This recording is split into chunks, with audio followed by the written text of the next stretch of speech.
Hello everybody, welcome back to my channel. My name's Judy and you are watching Running So and So. It is wonderful to have you here today and I hope you're all well.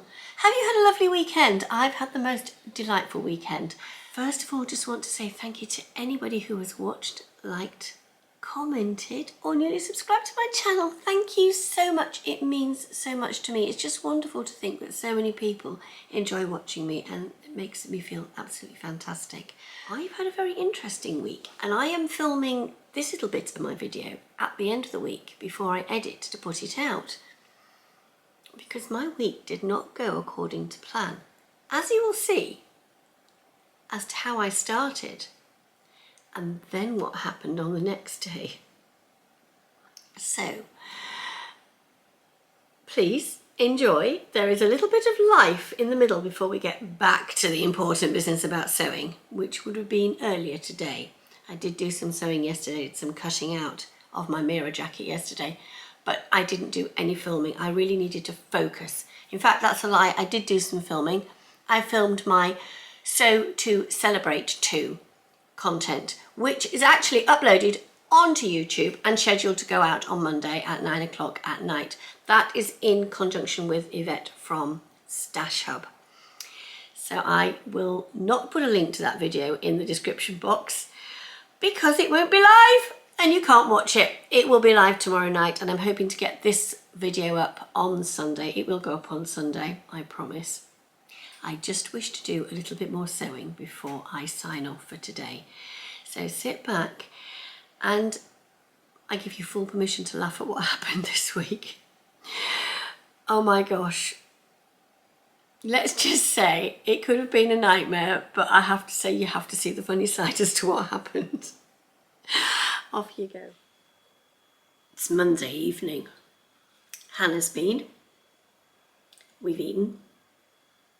I've sorted out from the weekend and I'm finally sitting down, or standing up should I say, to putting together the I Am Mira pattern. And I've done everything by the book. Don't forget, I'm just going to point this out again because somebody on the comments from last week's vlog said, I'm a geek too. You will get a sheet that tells you how to lay out your garment. And with the I Am patterns, and they've broken this down into what you need for your particular pattern, I've only printed off exactly what I need, which is brilliant. So this is the layout for what I'm cutting out. And then I have got here at the bottom a little area here that tells me the pieces that I need.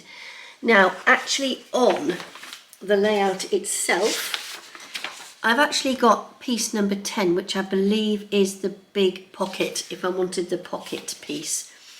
And the one thing I'm struggling to find are all the individual pattern pieces, the names of them. You know, it names the individual pattern pieces. So I'm not quite certain what piece number 10 is.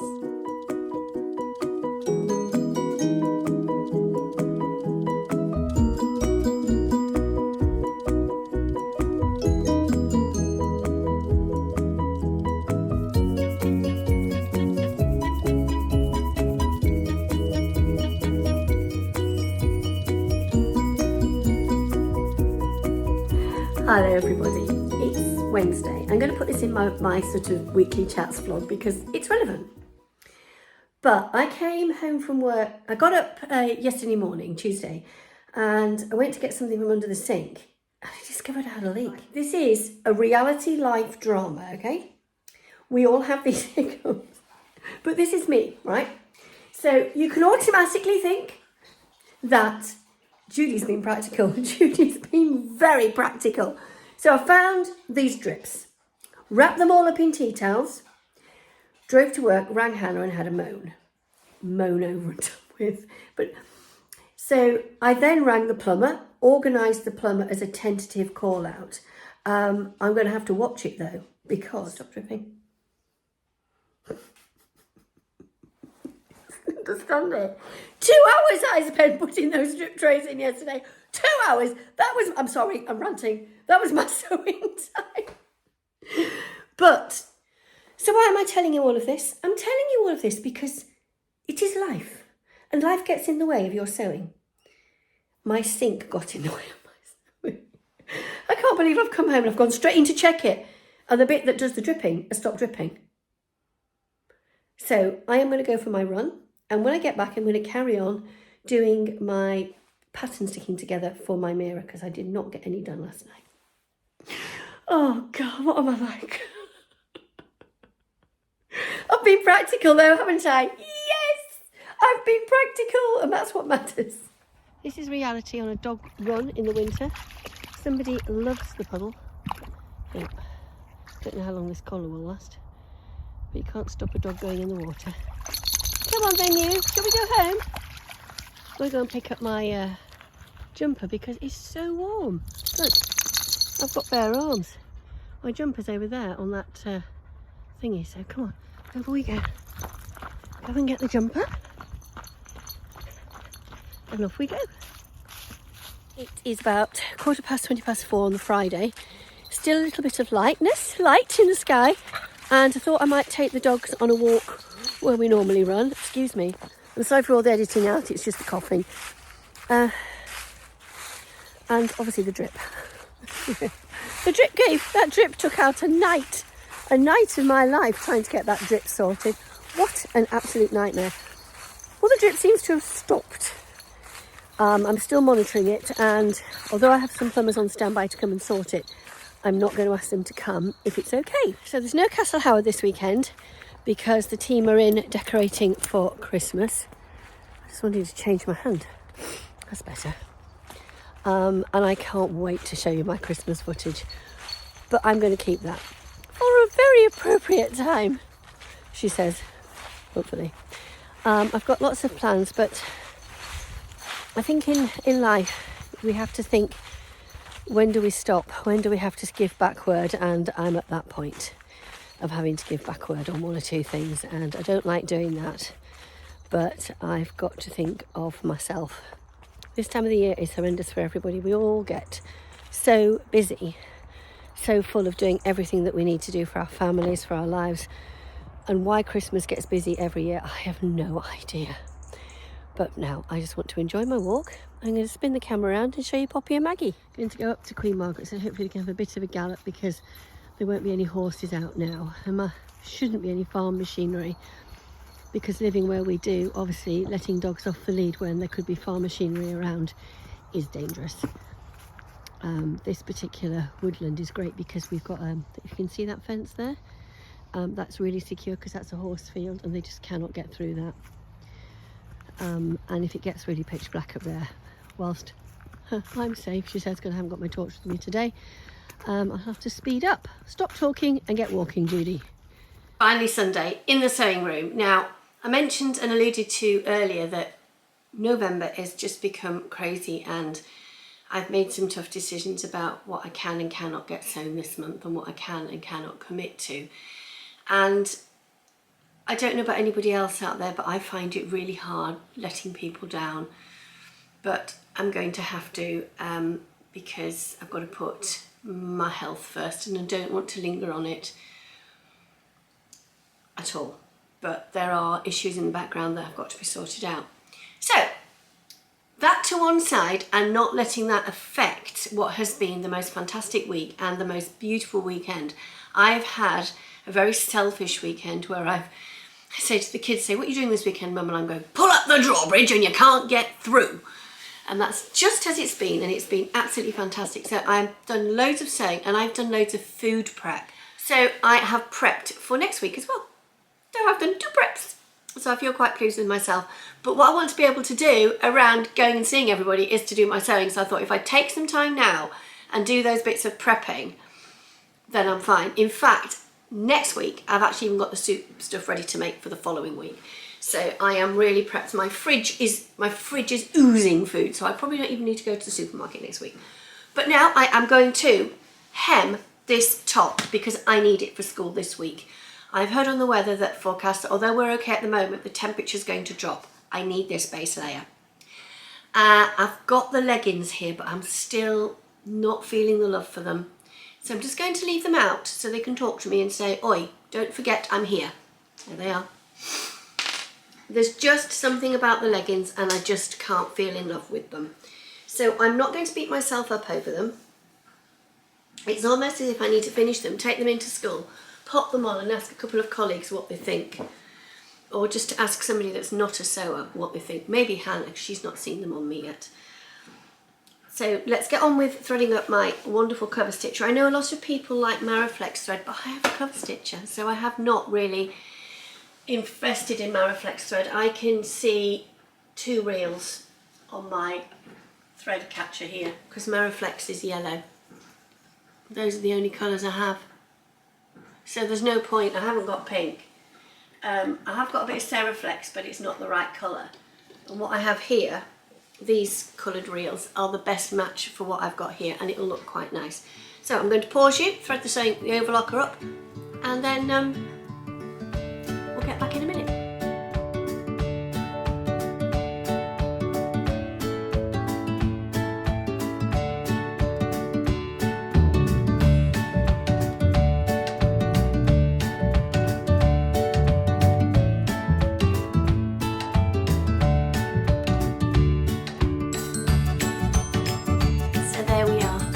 One beautifully finished Trudy turtleneck ready for me to wear to school towards the end of this week. Now I do have some lovely pink Sweaty Betty leggings. Now I'm really lucky at the school because my head teacher is very practical sort of a chap, and he believes that because I work in early years I need to have the ease to get up and down, so leggings top running kit is just fine for me to wear to work. So I forgot to do that little segue, because then from there I went straight into doing this. So one of the things that the Mira gilet or jacket needs is an eyelet. Now I haven't used my green machine for a very long time, so I know I'm like an old record, but you need to practice with these things to make certain that they work.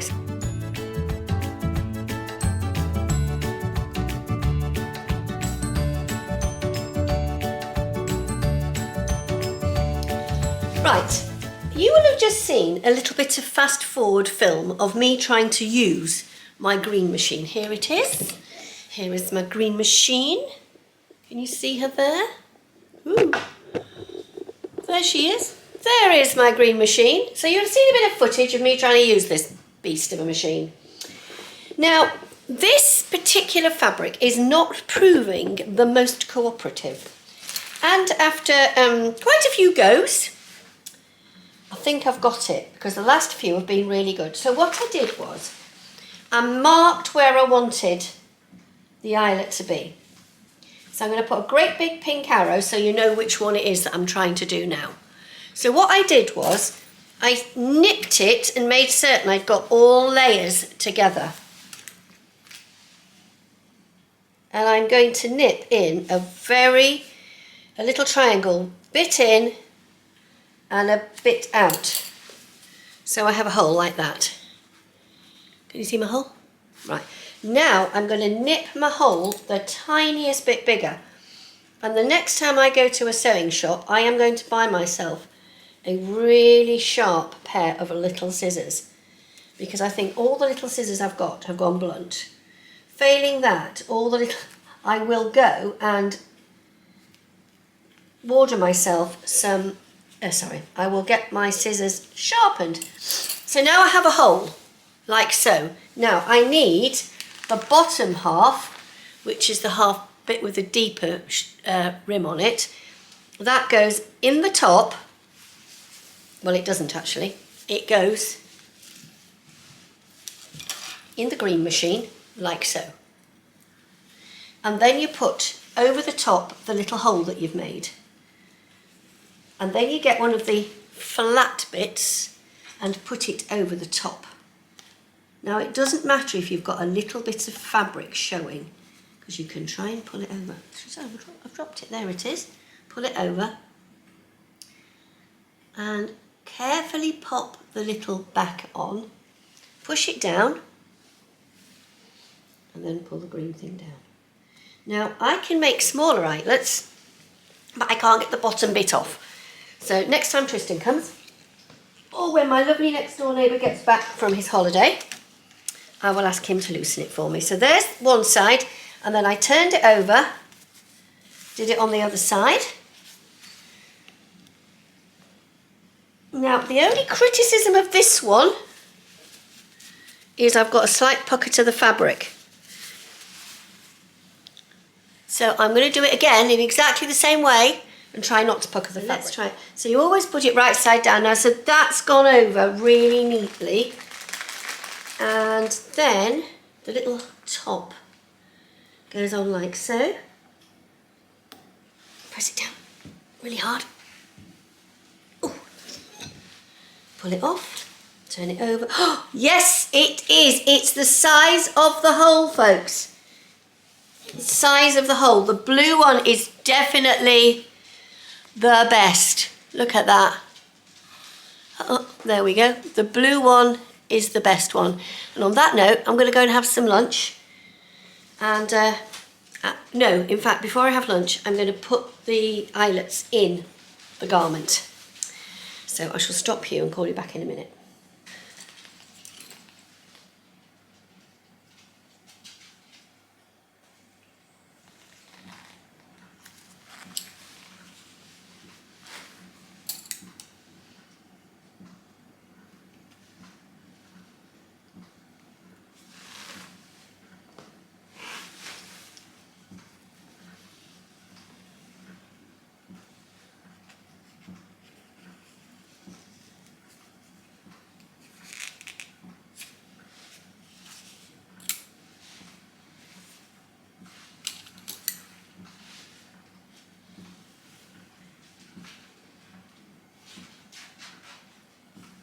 Right there, Maggie.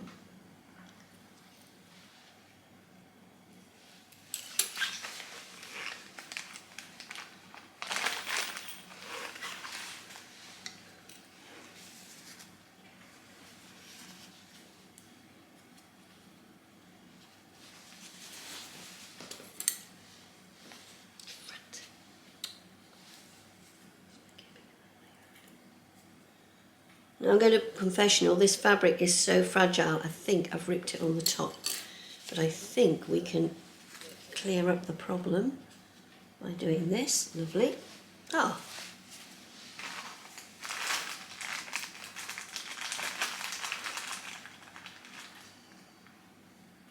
This is not my favourite job to do sewing wise, folks.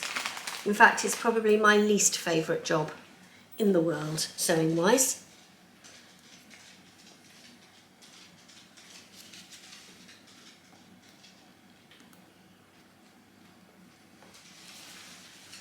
It's not something I'd want to do for people. Oh, hallelujah. So I've got one in. Ah, I've got one in. Yes. Let me just double check it on the other side to make certain it's in nicely. I don't know if I'm going to have ties in the bottom of it. I haven't decided yet. And I'm going to come back to you because I've started pinning in Welt pockets.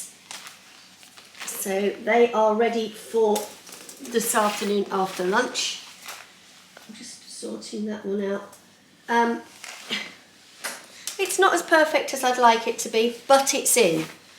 As I say, although it's a wearable toile, I don't particularly want to damage it. I want it to be good enough to wear. So here's the second one going in. As I said, I had to pinch it, didn't I? Snip it.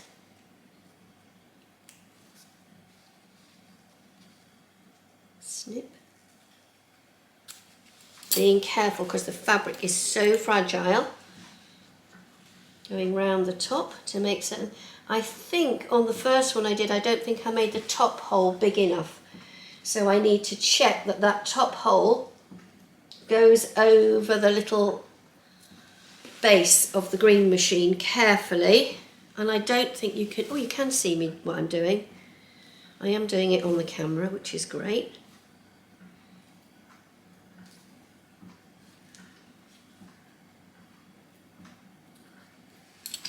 Let me just double check. Yeah, I think that's okay. Yep. So let's get I got them out ready. There's one there. That one can go back in the bag. Here's the other bit. Whoops, I can't even get it off the work surface. I like when I'm doing the videoing to keep it real for you, and it's you know, the other thing, oops, still not big enough because it's just stretched to go over. The other thing I have to remember is that, you know, with all the videoing, it's a bit of a record of what I've done. So for posterity, you know, think about it, years to come. People might come on the internet and think, oh, what on earth's a running so-and-so? I am a running so-and-so. There you go. So let's see if we can get this one to look even more perfect than the other one. Maybe it's how hard I press down. No, this one, oh no, no, no, no, no. No, it's fine, it's fine. It's fine. I'm just being too self-critical. Yes. Yes, it's lovely. Look, I'm really pleased with that one. Just seems to pull very slightly. Let me just have another look at the other one. Oh no. Yeah, the other one seems to pull, oops, at this corner here. So I think it just needs a little bit of sorting and pulling, and I might be able to get it to look better. But that little mark there is going to frustrate me forever because I'm a fuss pot. So there we are. We have the eyelets in, and we can now get on with the nightmare that is the Welt pocket. Now, I have followed the instructions to the letter, and it says here that you have to line up the edge of the Welt to the edge of the pocket, of the marked pocket placement. It doesn't seem to fall in properly. It falls in part, but not entirely. And knowing how the Welt pocket should work, I can now see where, whilst it comes back beautifully like so, it doesn't tuck in as well as I would like it to. And I can see where it's gone wrong by looking at the wrong side. If this bag was placed correctly, this little pocket flap should flap inside, but it doesn't. And if it was placed in a slightly different place, it should do. And I'm not going to show you totally the back. It's not that I am ashamed of what I've done. It's more a question of I've got to work out what it is they're trying to do. Now, IAM patterns are French. So if I hold it up like that, oops, it looks perfect, but it's not, because on the back, it's not lying as flat as it should do. And I think that this line and the cut lines are not quite right. So what I need to do is I need to readdress how the pocket bag has gone on, because it's moved again. Quite considerably has moved.